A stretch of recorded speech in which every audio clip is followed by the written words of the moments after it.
It's, to me, sort of shocking to think about spending nearly a year far from home, wondering if you'll ever get out. Here is Joy Reid, who I'm fairly certain that's not her real hair.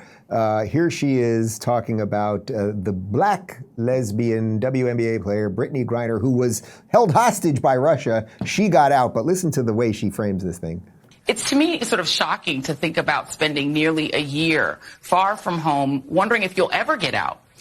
Because she was sentenced to 9 years, 9.5 years incarceration for what in this country would amount to nothing, and for something that wasn't even deliberate. But I think the Putin regime understood that they had not just a black celebrity, a black queer celebrity, somebody who could be used internally as a pawn, somebody who they could sort of internally mock and hold hostage from the United States, knowing the trauma that it would cause back home.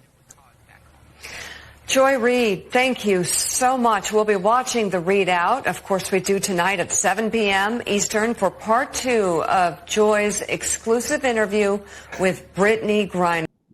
You gotta love Mika bringing it. Joy Reid, I don't know what the high hell you just said. There's something very weird in that, Emily, because she basically, this is a woman who claims that America is systemically racist and we hate gays and lesbians and everything else.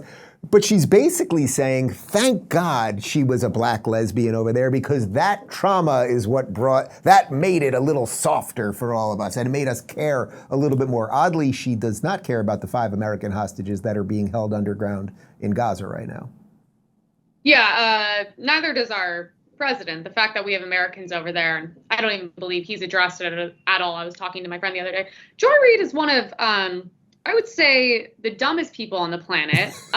She's absolutely doing nothing for females, I can say. She would have nothing and no career if she, imagine she couldn't talk about race or her skin color. Because the thing is, apparently everything's racist. Meanwhile, she's one of the dumbest people on the planet, and she's thriving. I would say I do a lot better than her, but I don't get propped up for TV shows because I'm a fake blonde white girl. You know what I mean? And so it's so funny to watch her. I'm like, not only this whole black, lesbian, it doesn't matter.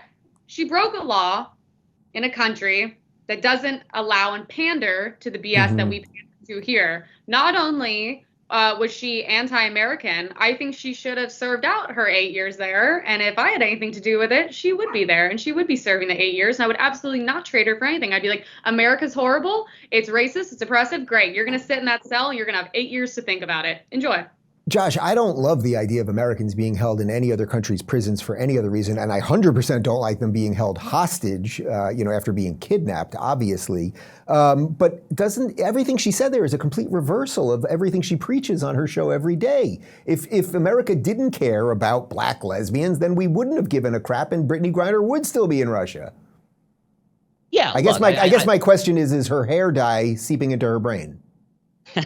I think the answer to that is definitely yes. By the way, speaking of Joy Reid, I mean, it wasn't that long ago, Dave, if I recall, that someone on the World Wide Web uncovered Joy Reid's very homophobic blogs from many years ago, right? So for her to kind of now be this avatar for the LGBT community is it's just different layers of insane and a complete and utter lack of self-awareness.